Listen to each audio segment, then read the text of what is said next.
Chapter 39, The Northern Mountains, Part 1.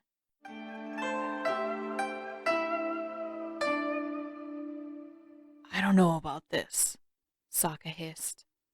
It seems risky. Katara glared back over her shoulder at him. It's a bunch of Earth Kingdom travelers telling stories. What's so risky about that? We don't know them. For all we know, they could be... What? They could be what? Machete murderers, Sokka answered, his voice grave. Aang popped up on his other side. Why would anyone try to murder a machete? Sokka groaned audibly. That's not what a machete murderer... Katara ignored him. The people in the little hollow below them were normal looking. There were 20 or 30 of them, men, women, and children of all ages, dressed in various shades of green. None of them armed, all of them dressed for the cool of the evening. They couldn't be anything but normal travelers. No one who had worse intentions would be sitting out in the open like this with their children and their elders. And Katara was itching to meet normal people. She'd been with the boys for almost a week now, and they'd never once seen another person. Before that, she'd only been around Zuko and his crew. It had been nearly a month now. Almost an entire month since she'd met anyone new, and it was beginning to grate on her. She had to talk to someone else, or she was going to lose her mind. She scanned the surrounding slopes one more time. It looked perfectly safe. They were miles from the coast, days north of Weiji, and tucked away high in the mountains. As much as Sokka might try to argue, there was nothing to be worried about up here. Come on, Aang. Let's go down there and meet them, she whispered. Before Sokka had a chance to protest, she ducked out from behind the boulders. Aang leapt over Sokka and darted down the path, passing Katara less than halfway to the group of travelers gathered beneath a canopy. Welcome, welcome, the old man at the front of the group called as they emerged into the soft torchlight, and Katara could hear the groan from where Sokka still crouched behind the boulders. Come have a seat, young travelers, and hear of the great and wonderful sights there are to be seen in the northern mountains. Katara took a seat near the back of the group, while Aang remained standing, bouncing on the balls of his feet in excitement. He was probably eager to meet new people too, she realized. Out of the three of them, Sokka was the only one who didn't care for that part of traveling. That was just too bad for him. She and Aang got to do what they wanted every once in a while too. Especially out here, far from the coastline where they could be certain that the Fire Nation wouldn't find them. If your friend is joining us too, now is the time, the old man at the front added. I won't start over if he misses the beginning. Katara didn't look his way, but she could imagine him rolling his eyes and kicking twigs and rocks on his way over. Too bad. He'd been outvoted this time. She fixed her eyes on the old man as he launched into his story. Sokka stomped up from behind her and plunked down next to her. I don't like this, he said again in an exaggerated whisper. We should be staying away from people. You know how dangerous it is out here. A woman with slate-colored hair pulled into two small buns at the base of her neck turned a disapproving glare back over her shoulder, and Katara gave an apologetic smile. She elbowed Sokka in the ribs. Stop it, she hissed. You're ruining the story. Oh, I'm ruining it? Look around, Katara. We don't know any of these people. We don't know if we can trust them. What if they...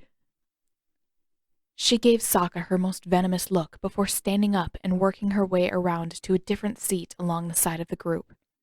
If Sokka wouldn't shut up and listen to the story, then she wasn't going to listen to him. He'd already been badgering her with questions for the past several days. The least he could do was let her enjoy a few minutes of distraction. That was only fair. Aang still hadn't held up his end of the bargain, so Katara wasn't going to say a word about what had happened on the ship. And she still didn't have much to say. She still didn't know how to explain the terror that had consumed her at the beginning, or how it had softened until she wasn't afraid anymore. Until she came to trust the general, and Zuko didn't seem like her enemy anymore. Or at least not her worst enemy. Until a truce with Zuko was the undeniable better option. Until that same hesitant truce saved both of their lives. How could she possibly explain that? Especially to Sokka. Especially now. His questions had been growing less subtle, more obnoxiously insistent for days. If Katara tried to tell him anything at this point, Sokka would either cut her off in the middle of the worst part and never let her explain the rest, or he'd demand all the details immediately. And even though she was getting used to the memories sneaking up on her, even though she was more comfortable with the confusion, she still didn't know how to explain any of it. She leaned back on her hands and tried not to think about it. With Sokka's eyes drilling into the side of her face, it was difficult, but she kept her eyes fixed forward and listened to the old man's story until everything else fell away. He spoke animatedly about a city so high in the mountains that the clouds settled down in the valleys below, and the people could walk across them to the nearest mountaintop without trouble. About buildings that defied gravity itself, and spires that pierced the heavens, and people who could read the currents of the wind like a scroll. It sounded brilliant and fantastical, and regardless of how impossible it all seemed, Katara found herself getting swept up in it. Once she started listening, it wasn't hard to stay caught up in it, to forget about everything before, and to ignore Sokka's glaring eyes still fixed on the side of her head. For a while, everything felt new and fresh and exciting. For a while, it was. Nothing else mattered when she could lose herself in a world like that, even if it had never existed, even if it never would. The story ended sooner than she would have liked, but Katara clapped along with the rest of the crowd as the old man passed around a hat, watching expectantly for coins to fall in. She felt around in her parka for a second before she remembered that Sokka was carrying the money. Darn. It was a good story, but she couldn't count on Sokka to offer up any of their coins in his current mood. As the group started to dissipate, hardly seeming to notice the newcomers at the fringes of the crowd, Aang darted forward toward the old storyteller, and Sokka stood up too. Katara let out a quiet groan. So much for her reprieve from Sokka's endless prying. "What was that all about?" he asked when he came up beside her. Katara stood and dusted off her backside. "You were being rude. Excuse me if I don't want to sit by the rude guy." Sokka narrowed his eyes at her. "I was not being rude. You were being stubborn. I told you that it was dangerous for us to come here, and... Guys!" The interruption came at exactly the right moment, and Katara breathed a sigh of relief as Aang bounded back to them. "The storyteller says that his grandpappy saw airbenders just last week at the Northern Air Temple. Can we go? Please? Just to see?"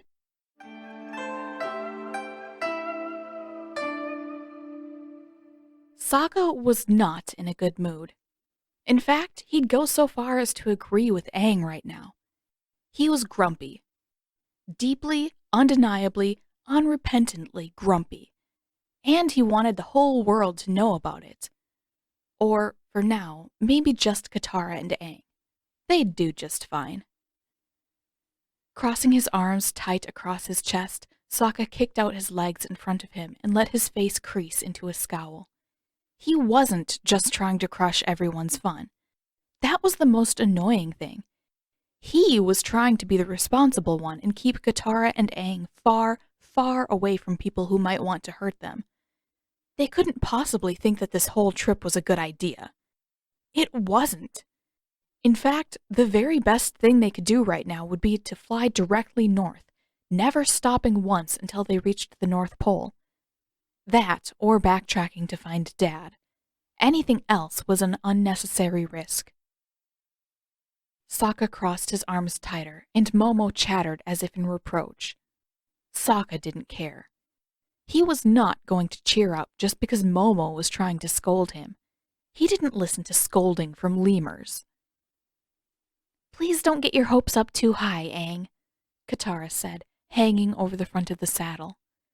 "I know you want to believe what the storyteller and his grandpappy told you, but you remember what happened at the Southern Air Temple. I don't want to see you go through that again." Sokka huffed, his brows drawing lower and lower. He should have anticipated this, too. Katara had just gotten back from being kidnapped, and now she was fussing over Aang. That was the exact opposite of what she should have been worried about. She ought to be dealing with her own problems instead. "I know. I'm trying not to, but—" Aang looked upward, the reins hanging slack in his hands. He sounded so sure. I have to at least look, don't I?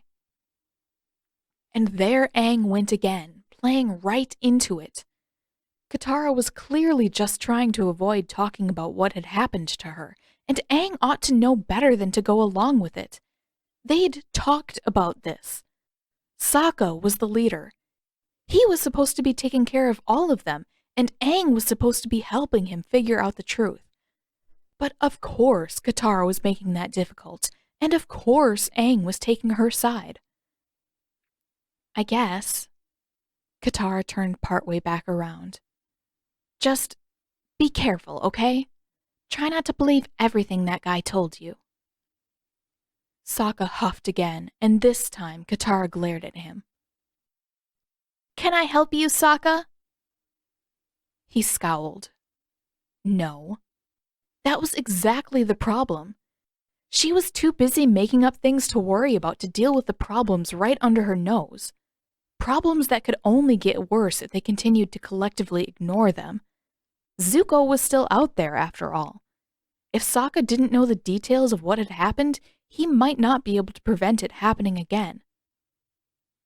Sokka was a lot of things, but he wasn't the type of person to mete out justice without knowing exactly what that jerk had done to hurt Katara.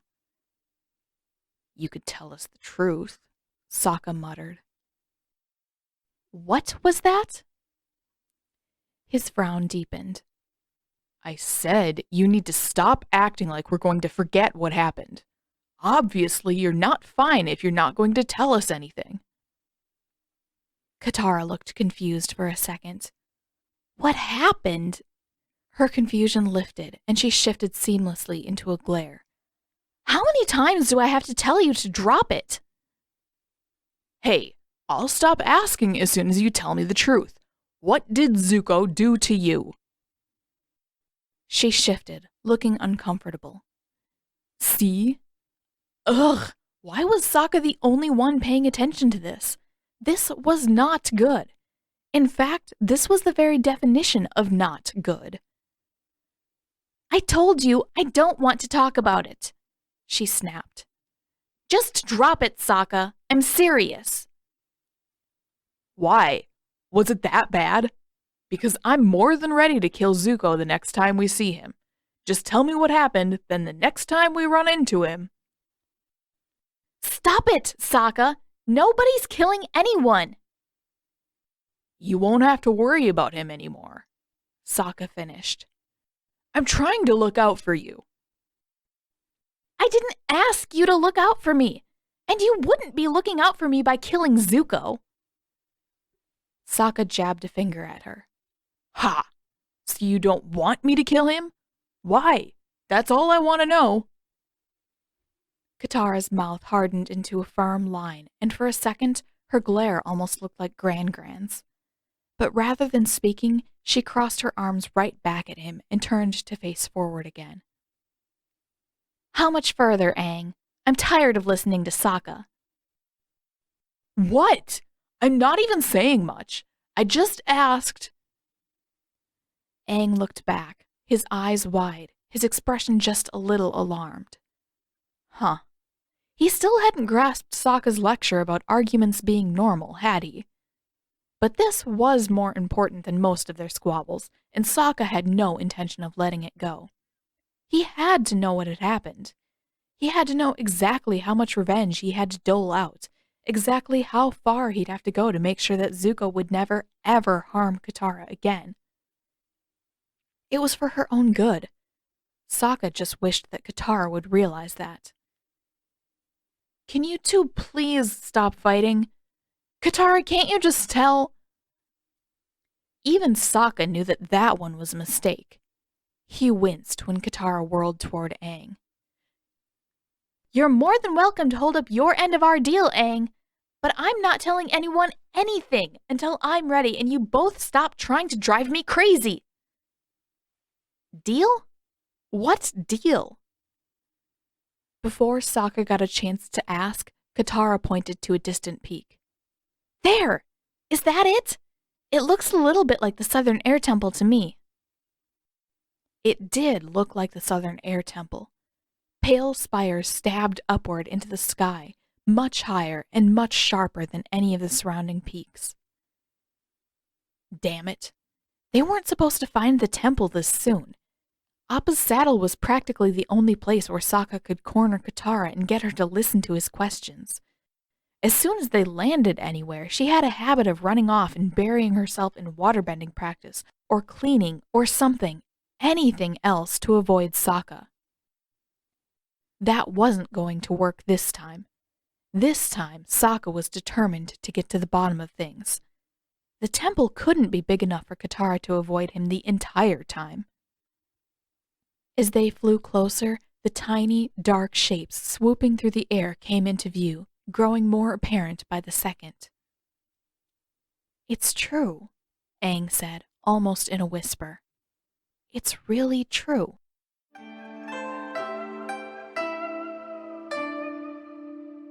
As soon as his strength and balance had recovered enough for him to walk, Zuko had taken to pacing the length of the cabin. At first, Uncle had seemed worried by it. He'd said something about Zuko hurting himself, that there was a possibility that his injuries could act up, or that his balance could fail him, and he'd fall. Which was ridiculous, fussy nonsense as far as Zuko was concerned. He was fine.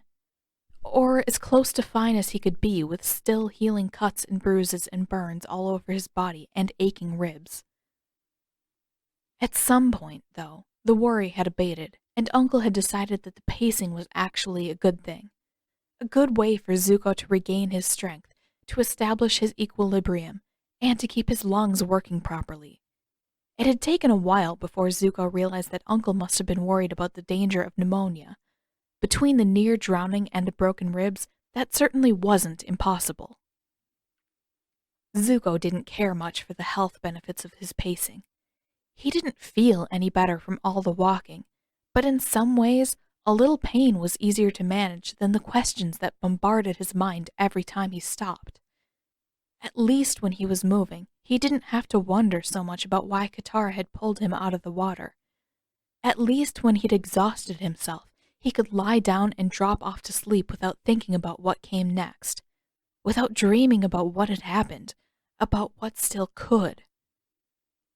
And since everyone thought he was dead, pacing around Uncle's cabin was really the only option he had. At least it was larger than the cabin he'd grown accustomed to on his ship. If Zuko had been pacing in a smaller space, he probably would have fallen over from dizziness. But now, it seemed that even Uncle's enthusiasm for the health benefits of walking were beginning to wear thin. What was Zuko supposed to do? He'd only been at it for 2 days now. Or maybe 3? He couldn't keep track of the time very well without light from the outside world, especially when he kept exhausting himself and sleeping at odd hours. Please, Prince Zuko, that is quite enough pacing for the time being. Zuko scowled and kept going. I thought walking was good for me. Zuko didn't try to conceal the sarcasm in his voice. That was all you could talk about yesterday. That was this morning. And walking may be beneficial, but it would be decidedly less beneficial to your health if someone chose to investigate the noise and found the late Prince Zuko circling his uncle's cabin in a nightshirt. The nightshirt hadn't been his plan. Zuko hadn't asked to be dressed in a garment 6 sizes too large.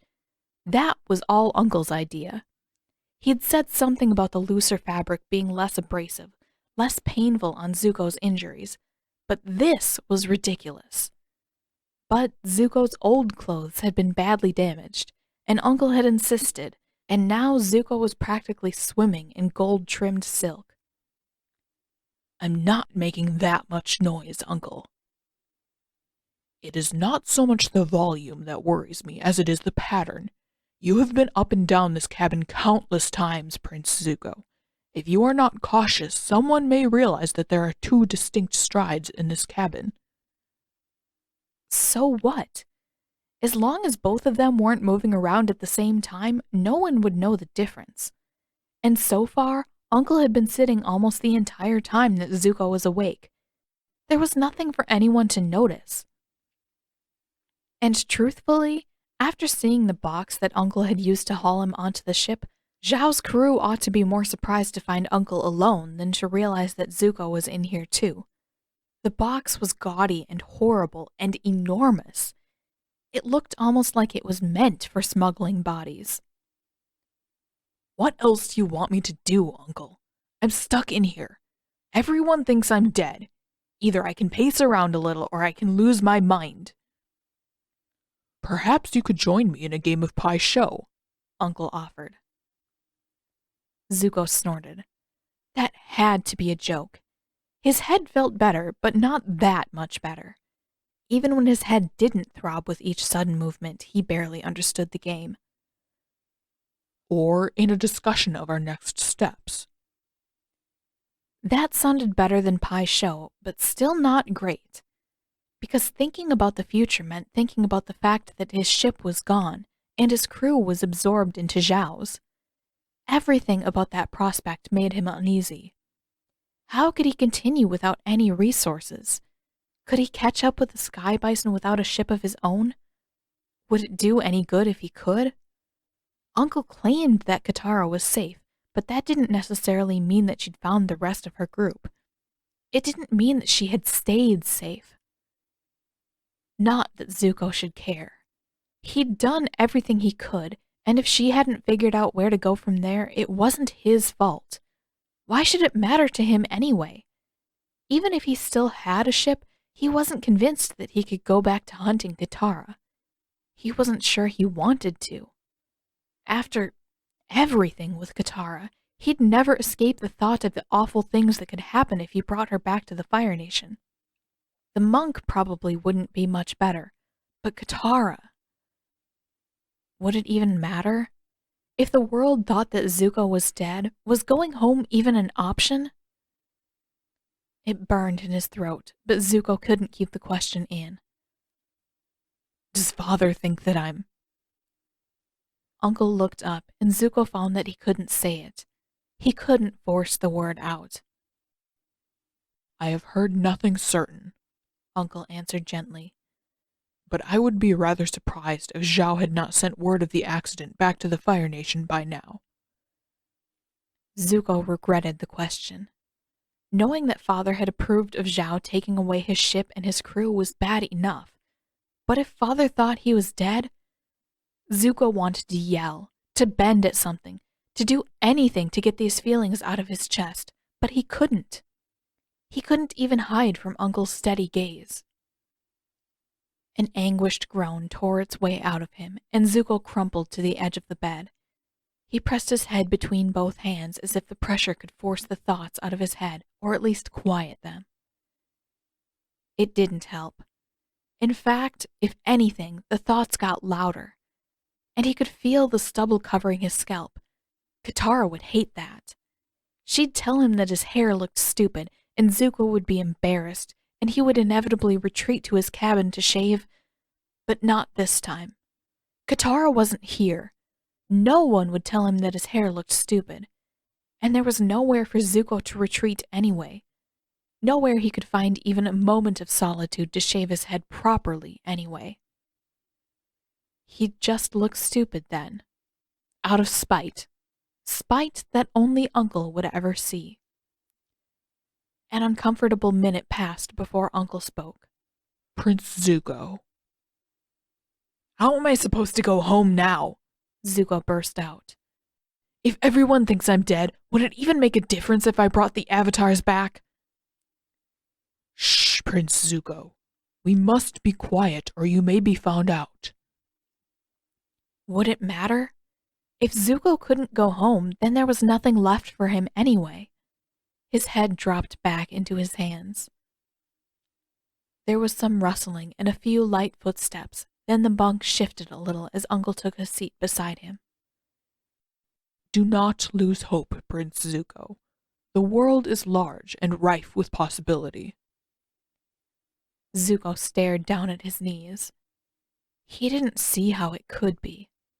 His original path home was long gone, and if Father truly thought he was dead, then it would be almost impossible to convince him otherwise. If he couldn't go home, then what was left for him? Since you are growing restless, Uncle added, perhaps it is time to find a way for you to leave this cabin. Zuko sat a little straighter. Not immediately, only when you have recovered sufficiently. Zuko didn't care. As far as he was concerned, he was sufficiently recovered, but he could stand to wait another day or two if it made Uncle happy. Anything if it meant that his time cooped up in this little cabin was nearing its end.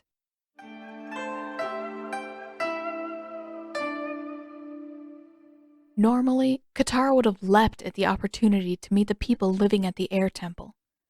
All of them. She wanted to know how they used their gliders without airbending, and for once, she wanted a chance to talk to someone who wasn't Sokka or Aang. Finding the storyteller last night had been a pleasant surprise, but there hadn't been much chance for her to talk to anyone there. She wanted real conversation. That shouldn't be too much to ask.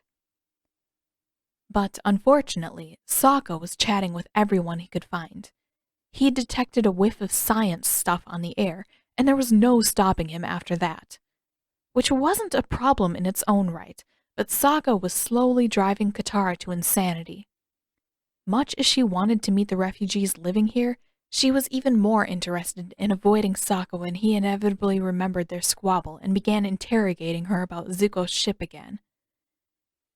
She snuck away from the broad stone platform where they'd landed and was just beginning to turn a corner when a voice from behind stopped her.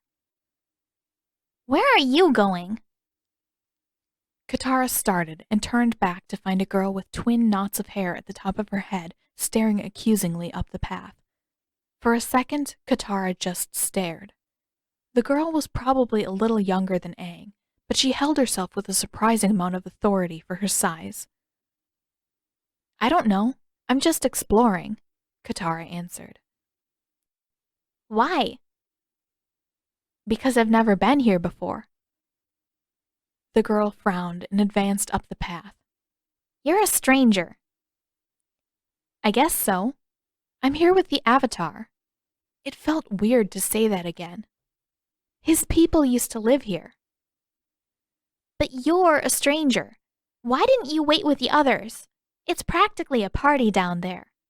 The girl stopped just a few paces away. If they'd been on level ground, she might have come up to Katara's chin, but on the sloping path, she was closer to the level of Katara's elbow. "I'm sure they'd give you all a great big tour in a little while." That was exactly what Katara wanted to avoid. She crossed her arms. It wasn't like she was planning to stick her head through every door and window to snoop on people's lives. She just wanted to wander for a while. "Why aren't you down there if it's a party? There were a lot of kids on gliders. Wouldn't that be more fun than following me?" The girl frowned. "Because I don't want to." Well, that wasn't very helpful. Katara rolled her eyes but relented. "I'm avoiding my brother. He's driving me insane." That, for some reason, seemed to sway the other girl. She narrowed her eyes, tilted her head to the side, then gave a short, formal bow. "I'm Ahani." A little bewildered, Katara returned the bow. "Katara." Ahani grinned. "My little brother took my glider. Mom said I had to share with him." She started up the path around Katara. I can show you around. Without warning, she darted up to the next corner in the path. Katara had to jog to catch back up. Wait! Are you sure about that? Ehani gave a decisive nod. You're not a stranger anymore. Katara considered protesting that point. People could get to know each other's names and still know next to nothing about one another. She knew plenty of strangers' names. But before she got a chance, Ehani added, Plus, my brothers and sisters are driving me crazy. If I can't use my glider, this sounds like the most fun.